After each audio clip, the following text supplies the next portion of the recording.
വയനാട് ചുണ്ടേൽ സ്വദേശിയിൽ നിന്നും online share trading നടത്തി ലാഭം വാഗ്ദാനം ചെയ്ത് 77 ലക്ഷം രൂപ തട്ടിയെടുത്ത കേസിൽ UP സ്വദേശി വയനാട് സൈബർ പോലീസിന്റെ പിടിയിൽ. ഉത്തർപ്രദേശ് ബറേലി സ്വദേശി ആകാശ് യാദവിനെയാണ് cyber police station inspector Shiju ജോസഫും സംഘവും വിശാഖപട്ടണത്ത് നിന്നും കസ്റ്റഡിയിലെടുത്തു.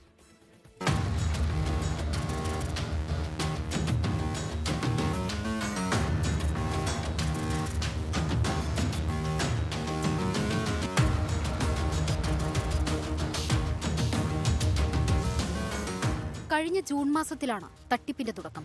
സോഷ്യൽ മീഡിയയിൽ പരിചയപ്പെട്ട യുവതിയാണ് ചുണ്ടേൽ സ്വദേശിയായ യുവാവിനെ ഓൺലൈൻ ട്രേഡിംഗിൽ പണം നിക്ഷേപിക്കാൻ പ്രേരിപ്പിച്ചത്. യുവതി നൽകിയ ആപ്പ് വഴി വിവിധ ഘട്ടങ്ങളിലായി ട്രേഡിംഗിന് പണം നിക്ഷേപിച്ചു. ലാഭമായി കിട്ടിയ പണം പിൻവലിക്കാനുള്ള ശ്രമം നടത്തിയപ്പോഴാണ് തട്ടിപ്പ് മനസ്സിലായത്. പണം പിൻവലിക്കാൻ വീണ്ടും തുക നൽകണമെന്നായിരുന്നു നിർദ്ദേശം.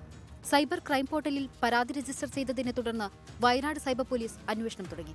പണം കൈമാറ്റം ചെയ്ത അക്കൗണ്ട് നമ്പറുകൾ കേന്ദ്രീകരിച്ച് നടത്തിയ അന്വേഷണത്തിലാണ് പ്രധാന പ്രതിയായ ആകാശ് യാദവ് മറ്റൊരു സൈബർ തട്ടിപ്പിൽ വിശാഖപട്ടണത്ത് പിടിയിലാവുകയും റിമാൻഡിലാണെന്നും മനസ്സിലായത്. ജാമ്യത്തിലിറങ്ങിയ പ്രതിയെ വിശാഖപട്ടണത്തിൽ നിന്നാണ് പോലീസ് അറസ്റ്റ് ചെയ്തത്.